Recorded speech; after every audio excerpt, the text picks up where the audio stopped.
It's 12:05, so I think we should go ahead and get started with today's demonstration. Welcome, everyone. I'm Christine Duke, the Continuing Education Program Manager at Kendall College at National Louis University. Very excited to have you joining us today, and yet another amazing Taste Talk with Chef Chris Quirk, who is going to be going over Baozi, or otherwise known as Bao. And please, Chef, enlighten us. Okay. Well, good afternoon, everybody. So you may have noticed that there's a bit of a theme in some of the things that I'm doing, right? And I'd just like to give a quick explanation for that. I lived and worked out in California, just south of San Francisco, for about 6 years in my younger days, just after culinary school. And the executive chef at the Sofitel that I worked at was very into Oriental food. So we actually practiced a lot of Oriental cooking in the hotel. So I got to know a lot of it. Plus, I was living, in California. There's great Oriental food all over. Whether it's Chinese, any part of East Asia, Korea, Japan, anything from the Pacific Rim. All that stuff was really available in pretty much everywhere, and very, very good. And so I also worked with a lot of people from all over the world, Hong Kong, Vietnam, and so on. So I got to practice a lot, and I have a real affinity for this stuff because, well, I really like to eat it. So with that being said, let's talk about bao for a second. So bao, whether they're steamed or baked, doesn't really matter. It's basically dough around a filling. And we're going to be just a little bit creative today. But one of the things that I'd like to say, and we'll follow up a little bit more on this later, is that bao can be a real chameleon. With almost anything in them, we can make a dough out of a bunch of different things. Excuse me. And we can have just a lot of fun with this. So I've been making bao with my kids, first with my older kids, and now with my younger kids. We make these things now and again. I don't say we make them all the time. And I certainly did a lot of this when I was down at Goose Island at the campus. So first of all, let's talk about the dough. Now it's easy enough to just go down to Chinatown, to one of the Oriental groceries, and buy a premix for your dough. Right? It's about $2-3 for a bag. The instructions are on there. It's foolproof. You can put it together in just a few minutes. But not everybody is going to be able to go do that. And if you can't, right, the dough itself is super simple. Now we got to use 2 types of leavening with the dough, and we're going to use both yeast and baking powder. Okay, so it's the 2-step leavening. We want to have a fairly soft, very white flour. Okay. So using an unbleached flour, well, you're not going to get quite the color that you're looking for, right? I want a nice white dough. Okay, so I use bleached flour. I've seen some suggestions for using a very soft wheat flour, like White Lily, been suggested, but I just use basic commercial AP flour, which is fine. Chef, then it's just warm water. Go ahead. Are there any gluten-free flour options that you could do with this? Any other flour? Because I know I have a gluten-free person on this call right now. So a gluten-free person? Mm-hmm. That's a really good question. I've seen it done with rice flour. The problem is getting it to bind. So if you were to use rice flour and you were use you can use pureed oatmeal, right, as one of your binders. It's like making vegan pancakes, right? That works pretty well. Although the dough tends to be a little bit more tender, is not quite the word I would use for it, right? It's very soft, very soft. Okay, but you can manage it, certainly. I'll see if I can't find an option for that and send that out as well. Okay. Yeah, she's saying she's gonna have to use a potato or a tapioca starch too. So you can certainly, yeah, you can use starch. I personally like oat because although some oats, you can get oats that are certified gluten-free, I believe, but some aren't. So you have to watch that. Can't eat gluten. It does become a bit of a problem. However, You can also get a gluten-free all-purpose flour mix at the grocery stores. A lot of them carry it, so that's Okay. not too much of a problem. Okay. Other than that, it's just warm water, a little sugar, a little salt, the flour, yeast, and the leavening. Really simple. So start with the water and the yeast and a little bit of sugar. Bloom it in a bowl. When I say warm, I'd like it to be just about body temperature, so 90 to 98 degrees. Not hot, right? You don't want 120 degree water. You're gonna end up killing your yeast off, so don't do that. So warm. Let the yeast bloom a little bit with the sugar and the water. Then put your flour in, put your salt in, put your leavening in. Better if you sift those together first, but you don't have to, right? And then just simply make the dough. If you're doing it in a bowl, now I already had to get this going because it takes a while for this to work, right? Because the yeast has to raise the dough. So you need to be working at least an hour ahead, right? So start in a bowl, you can just mix it by hand, then dump it out on the board and then knead it, okay? Because you want it to be smooth and elastic when it's done. Or if you happen to have a mixer like I do, I got a small mixer, you want to do basically the same thing. You want to work it until it's smooth and elastic and then just let it rest. So without further ado here, I'm going to pull my dough. This is the dough. I'm going to bring it up close here. Okay, so you can see down here in my bowl, got my dough. Pull that out. Right, you can see it's nice and soft, stretches nice and easily, looks nice and puffy because the yeast has been working for a while. Okay. So now the recipe that I included for today, right? So it's like 1 1/4 cups of warm water, 4 cups of all-purpose flour, tablespoon of yeast, a couple tablespoons of sugar, teaspoon of salt, teaspoon of leaven. Put that together.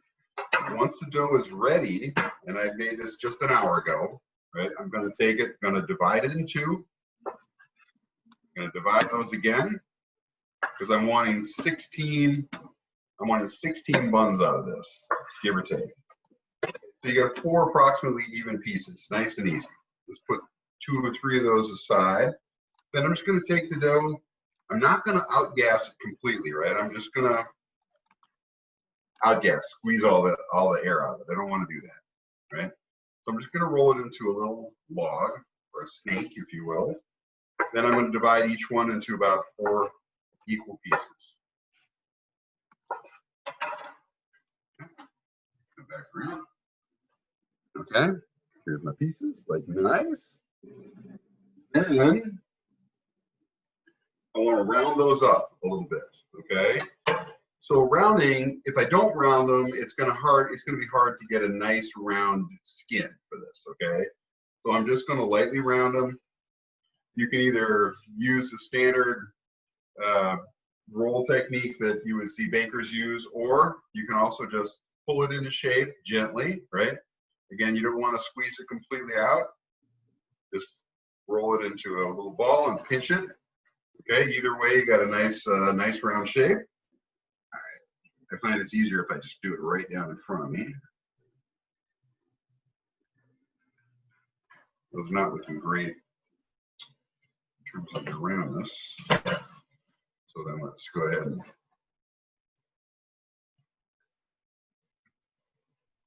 pull that out, divide that up. Okay.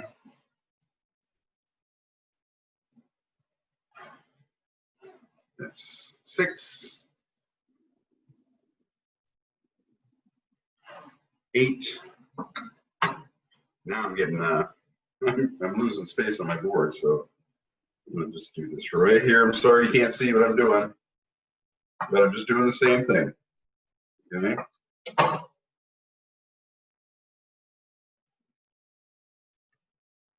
10, 12,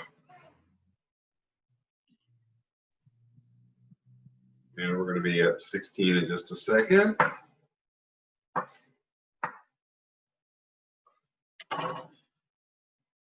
16. Okay, so there's 14, 16. Okay. That one doesn't want to round up. So approximately round. All right, so now we're going to let these guys rest a little bit longer. Okay, we're going to let them rest because if we don't let them rest, the dough is not going to be relaxed enough so that when I roll it out, it's going to stay round and stay the same thickness, okay? So we're just going to let that go for a bit. Now let's talk about the fillings. Okay, so I got about 15 minutes into it. That's good. So now for the fillings, I've got 3 different options for today, okay? But I'd like to say that we can do a lot of other things. I already mentioned that. You can make these bao sweet, right? One traditional filling for bao is sweet bean paste, which is great, either red bean or black bean, or mashed sweet lotus seeds. That's another one. You can buy that product already made in cans in a lot of Oriental groceries, or you can make it yourself.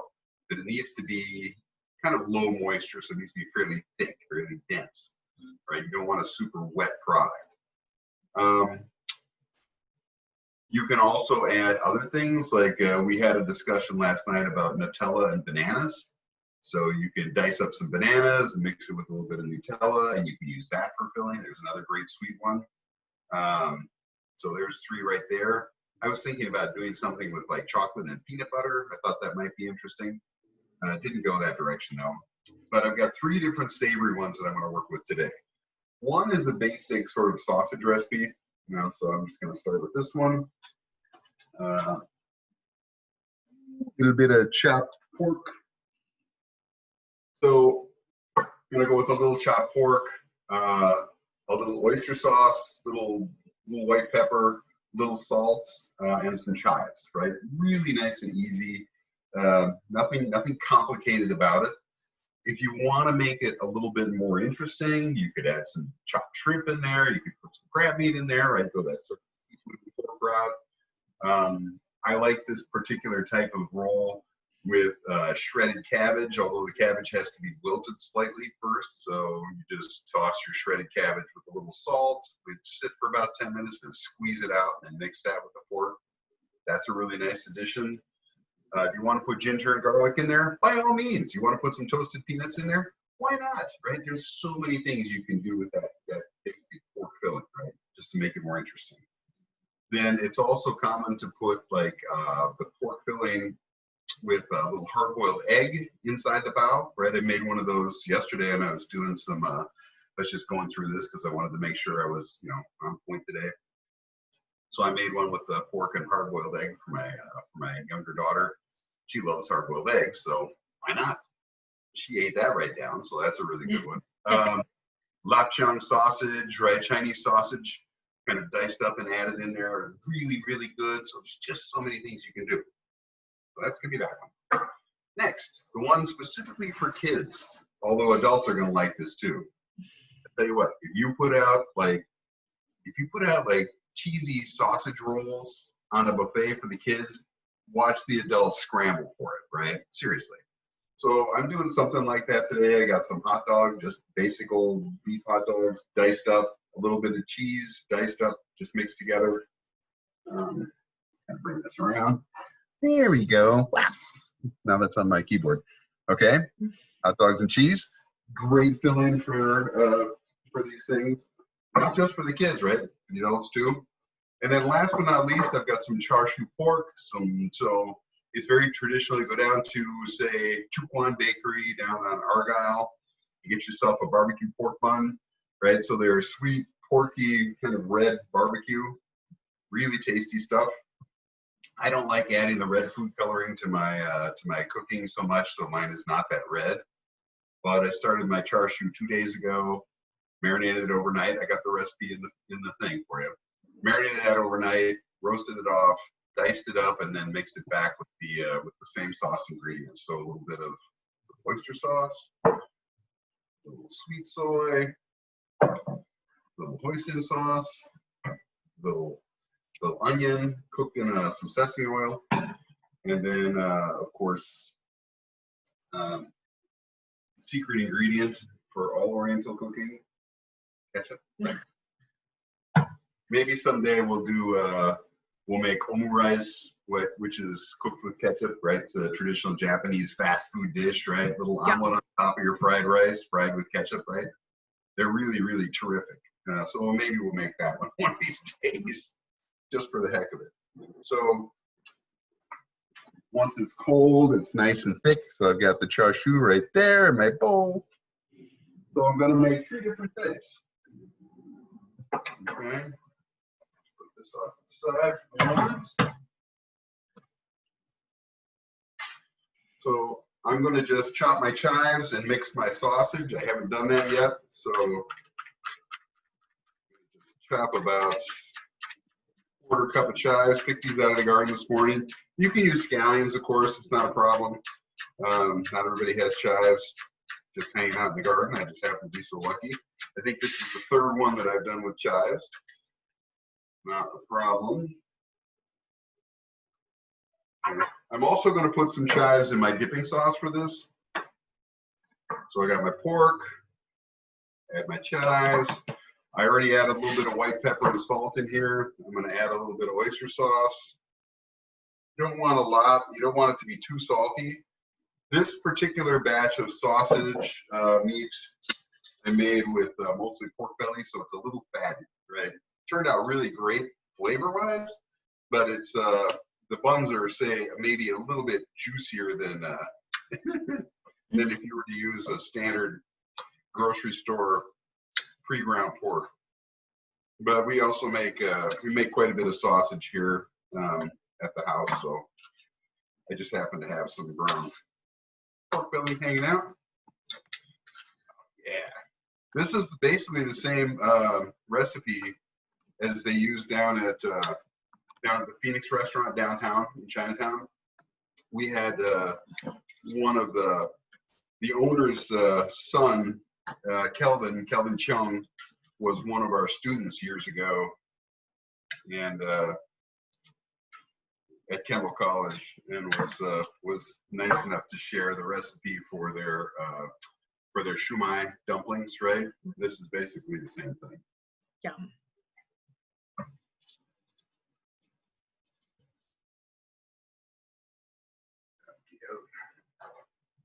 Sorry, you're not supposed to be seeing my back, right? Yeah. Yeah, but your sink's there, so it's forgiven. So now we're going to go ahead and start rolling out these skins.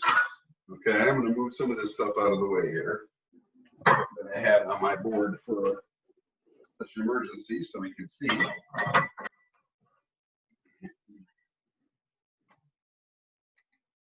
It's over there. Okay, rolling pins. Let's talk about that really quick. You can use a standard rolling pin, no problem. I have here a tapered pin. You can see it tapers from end to end.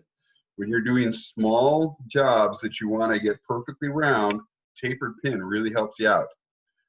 If you ever watch videos on this, on making bao, you're going to see they use a small dowel. It's about 1/2 inch wide, maybe 3/4 of an inch wide, right? By about 6 inches long, and they roll from to the outside. That leaves the inside of the circle just a little thicker. Okay, it's not a technique that I've ever mastered. I've tried it. I can never get it quite right, so I just prefer using the old rolling pin. Put that off to the side. Now, when I take it off the board, I want to get the top side down, which is a little bit drier. You shouldn't have to use much flour on your board, if any, right? I prefer less, right? So I'm just going to put a tiny bit down. Right? Just enough to help keep it from sticking to itself. Then I'm just going to roll it, turn it, just roll it. Okay. Now stick into my pin a little bit. Roll it, turn it halfway, roll it, turn it halfway, and you can see nice and round. Okay. Bring this back up.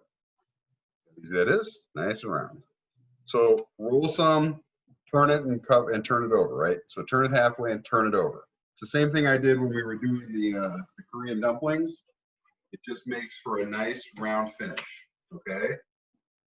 So I'm just going to go ahead and these quickly, and then we're going to go through stuffing them because we got to get these in the steamer in about 10 minutes so that we can have we can see these by the end of the show. 2.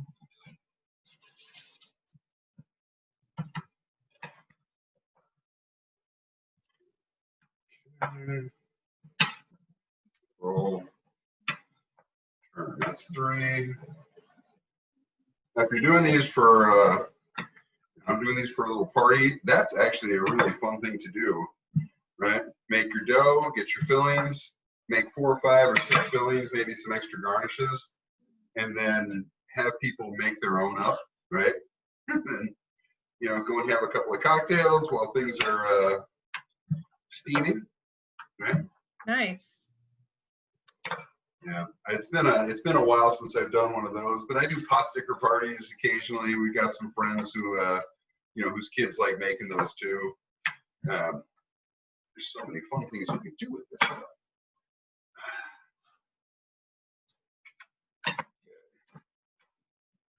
Turn, roll, turn, roll, flip, turn, rounds, rounds, rounds. And then we're going to go through stuffing these. The stuffing part is the fun part. You don't want to overstuff these, of course. For this size of a bun, you're going to put 1 ounce, maybe a little bit more. Start getting into 2 to 3 ounces of filling.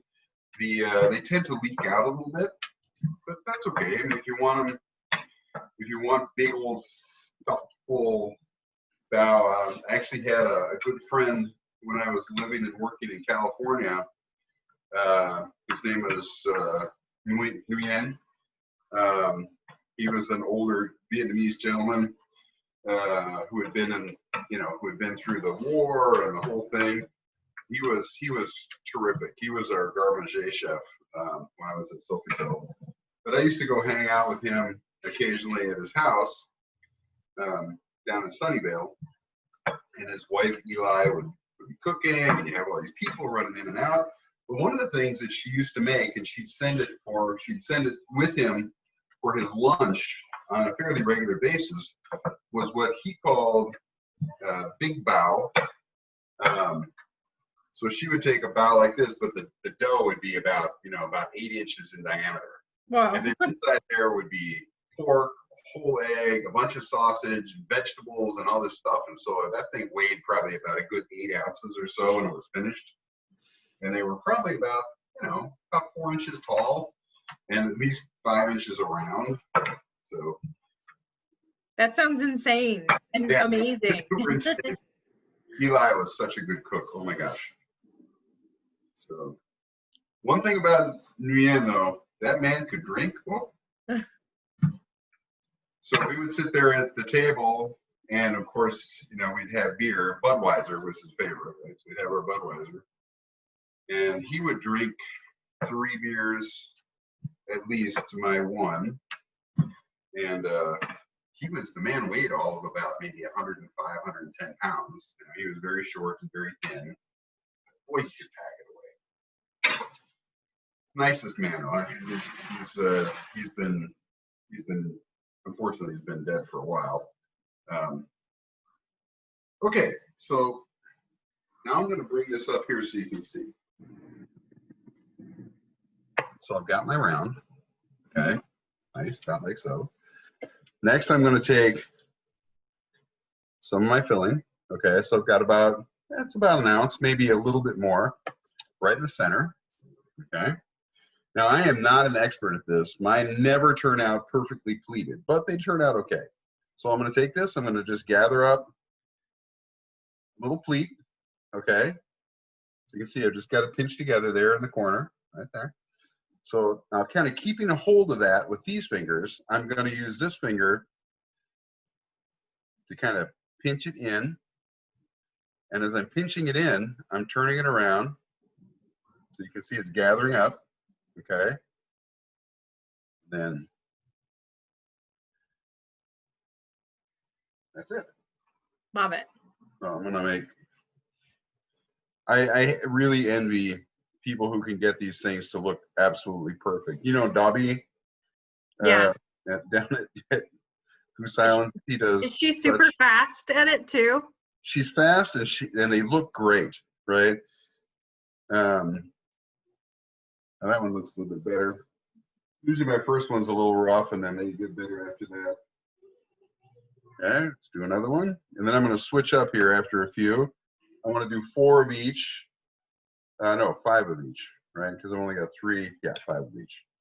So let's pick this up, bring that in, right? And just, if you go down to Chinatown, downtown, and you get to the mall down in Chinatown, there's a place there that does soup dumplings, which are a Taiwanese specialty, and they're made with kind of a jellied mix of pork and vegetables with a lot of kind of jelly broth in it, right? And then the bao are use a slightly different kind of a dough than this, right? It's not as risen as this is, okay? And then when you go to bite into it, right, it's got this porky liquid soup inside. Yeah. Watching these old Chinese ladies making these these soup dumplings, it's absolutely fascinating, right? I could stand there and watch that like hour after hour, but of course then my wife's like, "What are you doing? Let's move on. We need to go," whatever. Because kids aren't going to want to watch that. They want to go and get they want a bubble tea and bubble tea, exactly. They want to go down to just down the way and get one of those. All right. So that's first 5.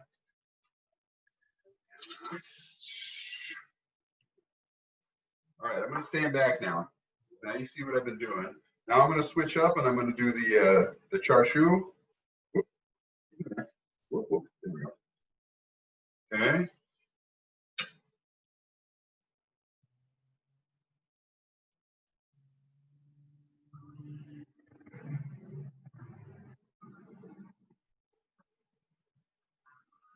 One. Oh, my skins are sticking together a little bit. 2.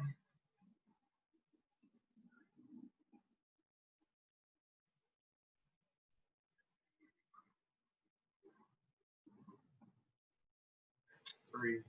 This reminds me of the little Pixar short Bao. There's a Pixar short? Yeah, there's a Pixar short called Bao. Have you seen it? I have not. So it starts out where there's a woman at home just making bao. So you watch her actually make the bao, make the dough, roll it out, put the filling in and everything. And then after she steams her bao, one of them like has a face, and it's like, and then sprouts arms and legs, and it's like a little baby. And so she like takes care of this bao and like is always protecting it, and it goes to the store with her and goes to the playground, wants to play with kids. So it goes through this whole process and everything. And I don't want to ruin the entire thing for you, but at the end there's a scene of her with a young another young woman, and she's showing this young woman how to actually make a bao and fold it and do the pleats and everything. And sitting at a table with some other people, and the young woman, it's like probably her first time making bao, goes ahead and does it like a master, and everyone's just amazed at her talent and everything. But it's great because it's got a lot of shots of just the process of making the bao within this little Pixar short. That's pretty cool. Yeah, it's on Disney Plus if anyone has access to Disney Plus. Well, I'm gonna look that up. Yeah. So there's a really great film that maybe you guys have seen, maybe you haven't seen. It's called Eat, Drink, Man, Woman.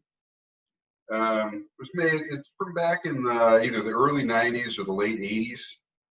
It's been around for a while. But it's about this old Chinese chef and his daughters, right? And he's like the top Chinese chef, and I think it's in Hong Kong. But he's getting older and he's having some problems. But his daughter, of course, has been working with him all these years, and she's got her own set of talents, but he goes through this point at which he loses his sense of taste, which is very sad. But all of the scenes where his hands, and it's probably not his hands, right? Obviously, the actor, but the hands doing his hand double.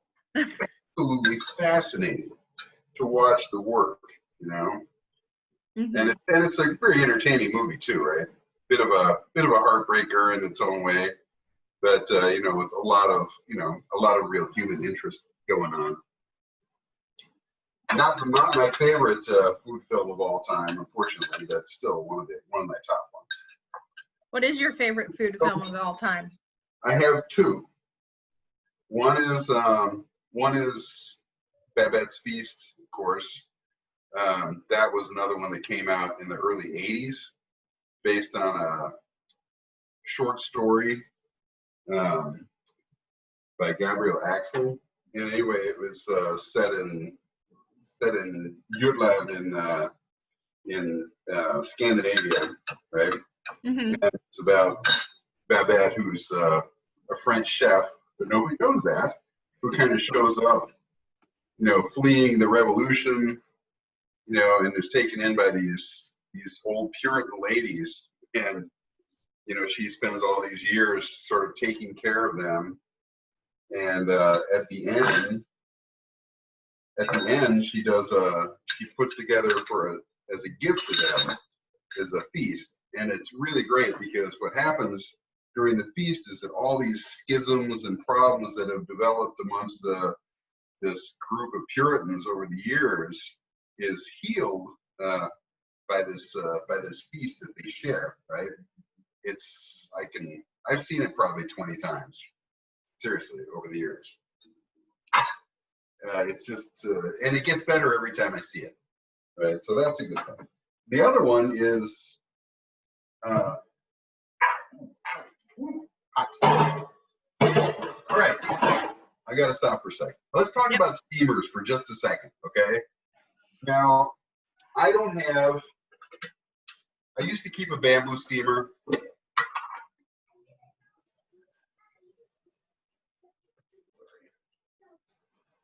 Gotta add a little bit more water to my steamer here. Used to keep a bamboo steamer, but last fall it decided to start coming apart, and I just put it in my burn pile and burned it in my backyard while I was drinking a cold beer. Very nice, right? So not everybody has a bamboo steamer hanging out. Not necessary to have. So I'm going to show you what I've got set up today. All right. This right here, you see that? That is my steamer. Yeah. Ooh. So this is my turkey roaster, right? And maybe not everybody has a turkey roaster either, but they're pretty common. Got a turkey roaster. I've got a little pastry cooling rack just sitting in there, and then we got the cover, about a ½ inch of water in the bottom.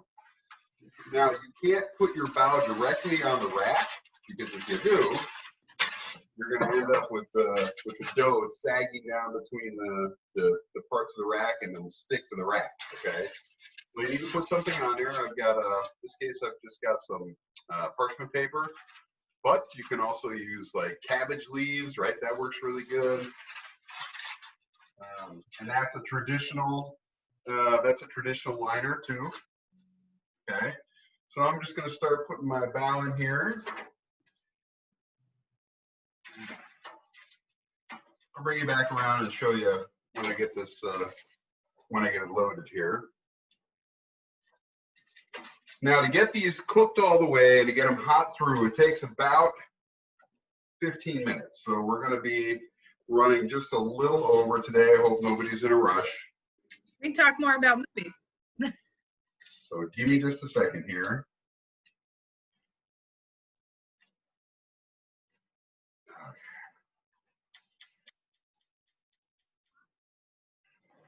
Wrapped up. Okay, Now we're going to give that about 15 minutes. It's mostly, the length of time is mostly important for the bao that are stuffed with the raw pork filling. All right, because if you're going to have a raw filling, you need to make sure you get it to a safe point. Right? You don't want to serve somebody a half-cooked pork sausage or something with seafood in it, half-cooked. Right? So you need to make sure that it's cooked through. It gets to at least 165 degrees internal. Okay, because the dough on the outside is going to cook first. Right? Sorry, my stupid phone is ringing. So you want to just make sure you get it hot all the way through. Okay, with the other fillings that are already cooked, it's not so much of an issue. You still got to make sure that they're hot, right, and that the dough is cooked, because eating half raw dough also not so nice. Okay, so we want to give it about 15 minutes for this size of bao. Anything bigger than that, you know, you're going to want to go a little bit longer. Away for the moment. Okay, so now I wanted to address what do we do for sauces and dips. Okay, so let's just talk about that for a second. So first, got a couple options. I didn't have that now. So that's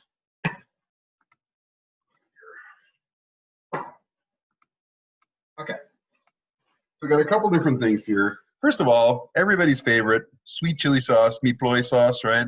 This is really nice. You want to just, it's not too hot. It's a little sweet. It's a little tangy. Makes a really nice dipping sauce just on its own, right? If you haven't got one of these in the house, go get one or order it off Amazon. Chef, can you cook the filling before you steam them? Say again now? Can you cook the filling before you steam the bao? Yes, you could. Even for the pork sausage filling, yes, you can do that. If you want to make sure you're not comfortable with temping it. So I have a nice I have a nice fast read electronic thermometer with a nice narrow end, right? I can easily put it in there. I've got it's about 10 seconds and I've got a read, right? So that's really easy to use for something like this, right? And very accurate. So I don't have to worry about it so much. But if you're a little worried about it, then yeah, you can make those into make them into meatballs, steam them off ahead of time. I wouldn't bake them off, I would steam them off, right? So you got your steamer set up anyway. You just make the balls up, put them in the steamer, steam them off, let them cool down, right? You don't want to put a hot meatball inside the dough because it's going to mess up what's going on with it, right? Mm-hmm. Okay, back to the sauces. I'm not going to make a spicy sauce today because the kids won't eat it. But I always keep a little jar of sambal, right? So this is sambal olik, which is chili garlic paste. It's a little vinegary, it's a little salty, it's pretty spicy hot, really delicious. I love this stuff. I put it in a lot of cooking, but mostly just for me because the kids won't touch it. The one I'm going to make today, we're going to make a basic little ponzu, so a little soy sauce. A little rice vinegar. Now you notice that I'm using Japanese style soy sauce and Japanese rice vinegar. You can certainly use Chinese soy sauce. Kimlan maybe is a good brand. And black vinegar, right? Chinkang vinegar, which is also more traditional with this one. I just don't happen to have any in the house. Flavors are similar, not exactly the same, right? Japanese soy sauce has a slightly cleaner flavor. And the rice wine vinegar is very mellow. Chinkang vinegar is a little sharper, and it has sort of it's black vinegar, but it also has sort of a darker flavor, and it's kind of hard to describe. And then a little scallions. In this case, I'm going to go back to the chives because I already have the chives. So let's make a little ponzu, okay? You can actually buy this. You can buy ponzu pre-mixed. Usually, it's made with citrus instead of vinegar, but that's okay. As long as you got the acidity, right, it makes a nice balance for the bao, especially with these, since I'm using with the pork ones, I've got pork belly, and it's very fatty, right? It almost needs that little bit of acidity to balance it, right? So just some chives, about a tablespoon of vinegar, a couple tablespoons of soy sauce. Now, for my own taste, at this point, I would probably put a teaspoon or so of the sambal in there as well. But again, this is for wife and kids for later, so I'm gonna do that. Sure, make sure things are all mixed up nice. And it's just a really nice overall dipping sauce. I do the same thing for pot stickers, right? When I made the Korean dumplings last time, I used a mix of oyster sauce and sesame oil, right? Just mixed together, just blend it together until the sesame or the oyster sauce was blended into very small droplets. That is a very different style of flavor and a different kind of dip. But this would have worked just fine for the Korean dumplings too. Okay. Put that on my little serving tray there. So I got my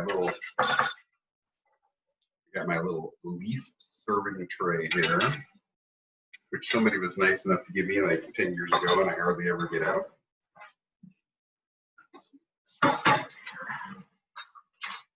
Okay.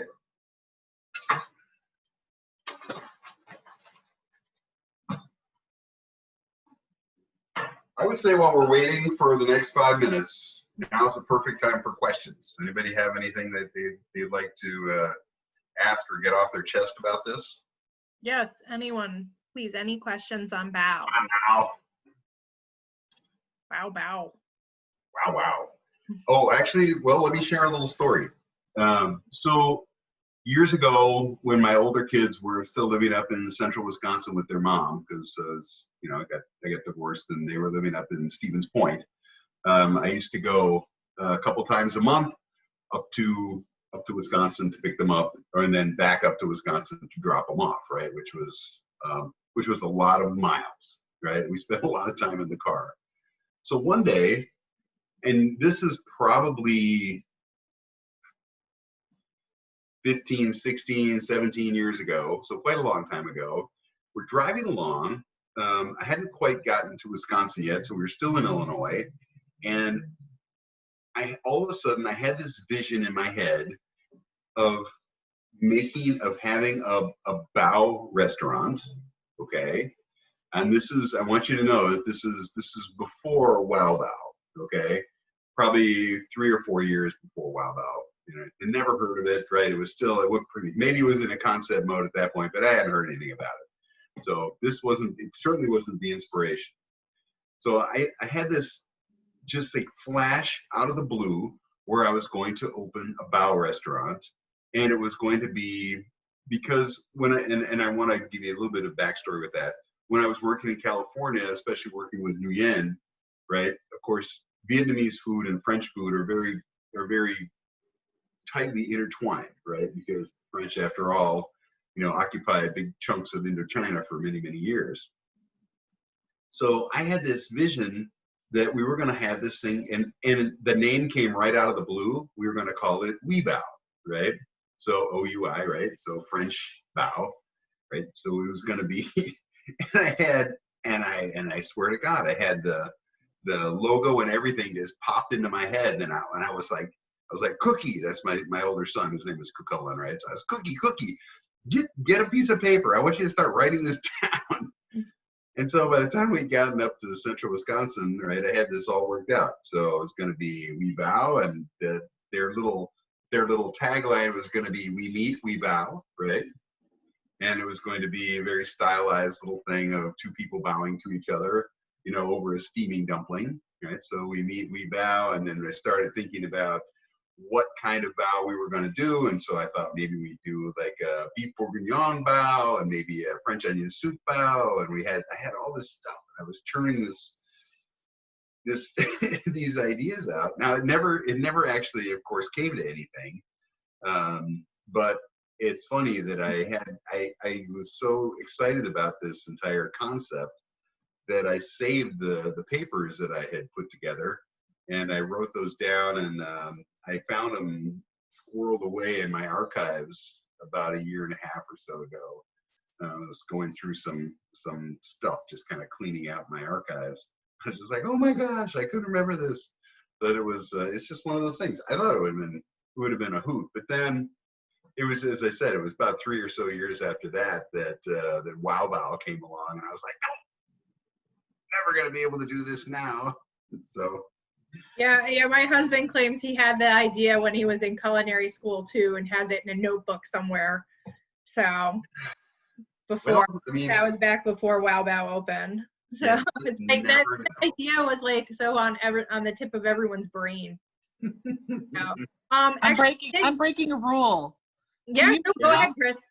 Can you make that when school opens up and I'm back for the luncheon thing? Make the beef one. I hope so, actually. That sounds great. And a French onion soup one with the cheese and everything. With the cheese in it, yes. Yeah. I'm at your restaurant opening night, just so you know. I actually played around with that particular one a little bit, but I never got the filling dry enough to make it work. And that's not to say that we couldn't do that at some point, but I probably did 3 or 4 iterations of it and just never quite got it where I wanted to. Because that one was actually the onion soup one was the one I was most excited about. So, Chef, what's your favorite place in Chicago to go to for bao, or to get bao from? Well, the place that I go most often is Chuquan Bakery, right? So Chuquan, there's one up on the north side on Argyle. There's one down in Chinatown proper.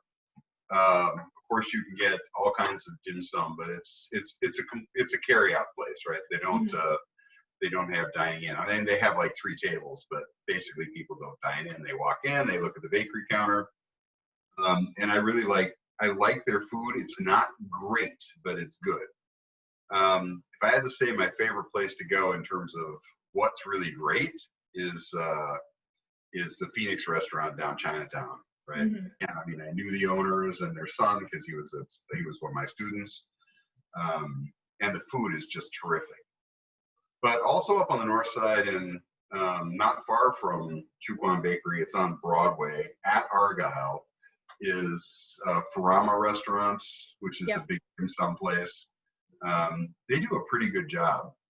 Now, of course, I've talked to students about this and other people over the time, but everybody gets their favorites. And they're like, oh no, you don't go there. You need to go to, wherever. And Dobby was telling me that there's a place over by Maggie Daly Park that's supposedly really great. I'd never heard of it, and I can't remember the name. Oh gosh, what is the Ming? It's Ming something. I know what she's talking about. Yeah. There. I have not been there. So, yeah. Right now, obviously, I don't get to go to explore many new places right now, so we're kind of stuck. So making my own, that's a great option. All right, let me have a quick look. So we've been going for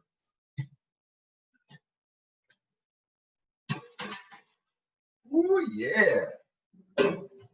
Steamy. Let me bring these over here. There they are, steaming away in the pan. They look great. Yeah. You see, they're so freaking easy.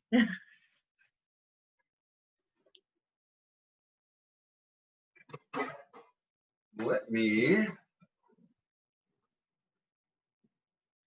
turn that down a bit because I'm going to get steamed up here. Well, actually,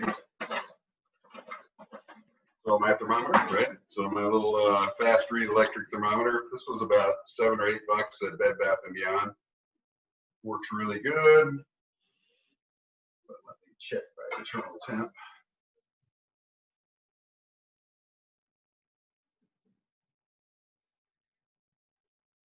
That's at 160. All right, that one's at 180. So I'm gonna, the one that's at 160 is probably one of the sausage ones. But I'm gonna go ahead and take a few of these out. Oh, those look beautiful, Chef. Thank you. That was so much fun. All right, so I'm gonna see here.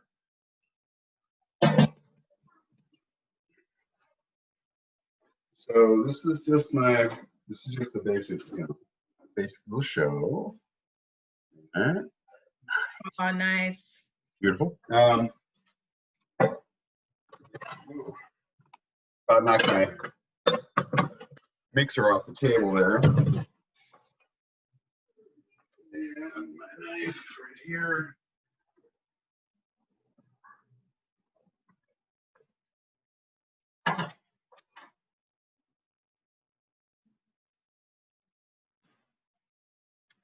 Yeah, so this is the pork dumpling. You can see the inside, right? It's done. Yeah. Right, but that's about how it looks. You see the dough completely surrounds the dumpling, holds the stuff together. Delish. That, my friends. All right. Does anyone have any other questions? I know we covered a lot already. I think we may have gotten everything. Again, thank you so much, Chef. This was amazing. We've really been enjoying all of the different things you've been demonstrating for us. And this one was really, really exciting. Again, if you do not have the recipe that was emailed out, please feel free to email taste@nl.edu to get this recipe so that you can create this at your home for yourself. And anything else, Chef, that you want to say? No, that's about it. I'm just saying, with any of these things, right? Sometimes people feel daunted about making stuff like this, but it's really pretty easy. And you know what? If you're doing it for yourself, maybe for your family, what if it's not perfect the first time? Maybe don't have a big party around it day one, but give it a try, right? And have some fun with it, because I certainly do. That's it. Yeah. All right. Thank you. Thank you, everyone.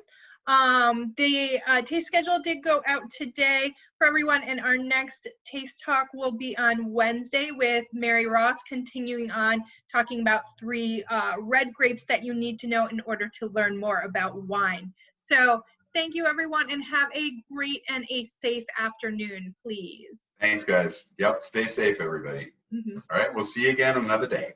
Okay, bye. Okay.